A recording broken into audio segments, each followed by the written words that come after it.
നിങ്ങളുടെ ടോട്ടൽ സ്റ്റഡിയുടെ എക്സ്പെൻസസും ലിവിങ് എക്സ്പെൻസസും ആക്സിഡന്റൽ എക്സ്പെൻസസും ഇത് കവർ ചെയ്യുന്ന നിലയിൽ ഫണ്ട് നിങ്ങൾക്ക് അവൈലബിൾ ആയിരിക്കണം.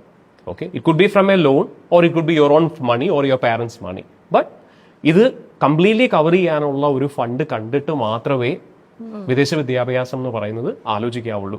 This should be available somewhere and there should be access to this fund if needed. ഇതിങ്ങനെ ചിന്തിക്കാത്തത് കൊണ്ടും ഇങ്ങനെ നമ്മൾ ഇതിലേക്ക് പ്ലാൻ ചെയ്യാത്തത് കൊണ്ടുമാണ് പലപ്പോഴും ഡിസാറ്റിസ്ഫാക്ഷൻ കൂടുതലായിട്ടും ഈ മേഖലയിൽ വരുന്നത്. കാരണം കുട്ടികളോട് അഡ്വൈസ് ചെയ്യുമ്പം പലപ്പോഴും കൺസൾട്ടൻസീസ് പറയുന്നത് ആദ്യത്തെ സെമസ്റ്ററിലെ ഫീസ് മാത്രം മതി, ബാക്കി നിങ്ങൾക്ക് പാർട്ട് ടൈം ചെയ്ത് ഏൺ ചെയ്യാം, നമുക്ക് പേരൻസിനെ ഡിപ്പെൻഡ് ചെയ്യേണ്ടി വരത്തില്ല. അപ്പോൾ അതൊരു പേരൻസ് കേൾക്കുമ്പോഴും അതൊരു അട്രാക്റ്റീവ് കാര്യമാണല്ലോ. അപ്പം ബിസിനസ് കൺവേർഷൻ ആ ഒരു സ്റ്റുഡൻറ്റിനെ ഒരു ക്ലയന്റ് ആയിട്ട് കൺവേർട്ട് ചെയ്യാനായിട്ട് ആ കൺസൾട്ടൻസി അവിടെ സക്സീഡ് ചെയ്യുന്നുണ്ട് അങ്ങനെ പറയുമ്പം.